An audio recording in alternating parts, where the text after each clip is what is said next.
Today, we're going to unravel one of the most interesting and, honestly, one of the most debated design patterns out there, the visitor.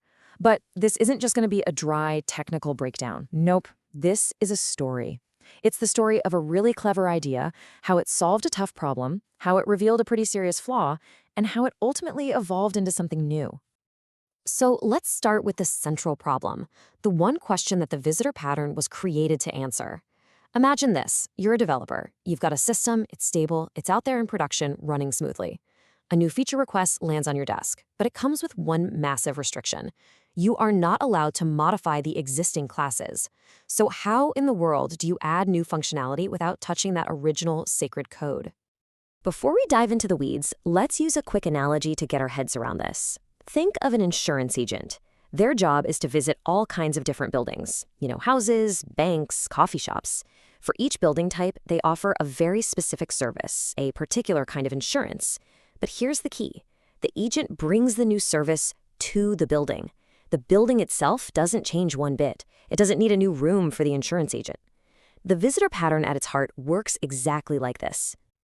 Okay, so let's properly define our first big hurdle, the unchangeable code problem. And trust me, this is a scenario that developers run into all the time. Let's make this real. Let's say you're working on an application that has this huge, complex web of geographic data.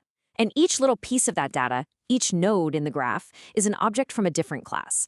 You've got your city objects, your industry objects, your sightseeing objects. You get the idea. And now, your new assignment is to add a feature that exports this entire thing to an XML file. But of course, there are rules. Big ones. Those node classes, they're live. They're stable, and your boss has made it very clear. Do not touch them. So just adding an export to XML method to every single class is off the table.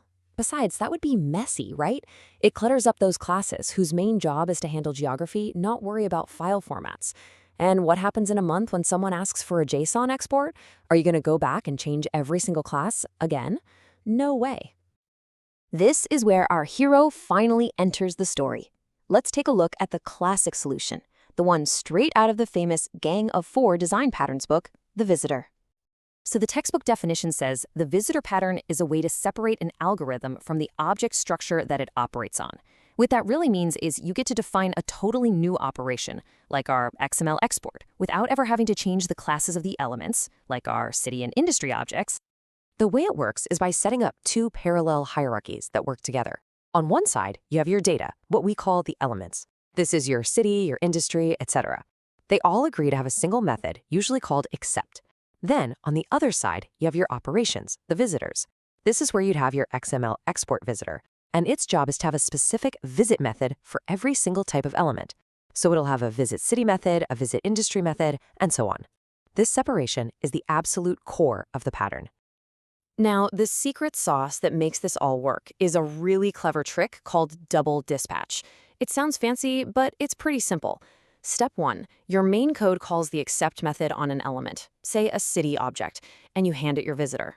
Step 2, the city object immediately turns around and calls the visitor's visit method, handing itself back. And then step 3, because of this two-step handshake, the system knows exactly which method to run based on both the elements type and the visitor's type. It's a super elegant way to avoid a giant, messy chain of if-else statements. And for a long time, this was just brilliant. It was a clean solution to a common problem. But every great story has a complication, a twist. And the visitor pattern has a pretty big hidden cost. Right here, this is the fundamental trade-off of the pattern. Adding a new operation? Oh, it's a breeze. You need that JSON export? No problem. Just whip up a new JSON export visitor class. You're done. But what if you need to add a new type of element to your geography graph? Let's say you add a metro station class. Well, now you've got a nightmare on your hands. You literally have to go back and modify every single visitor class you've ever written to teach it how to handle a metro station. And this reveals the pattern's tragic flaw. The very design meant to make change easy actually makes a different kind of change incredibly painful. It causes other problems too.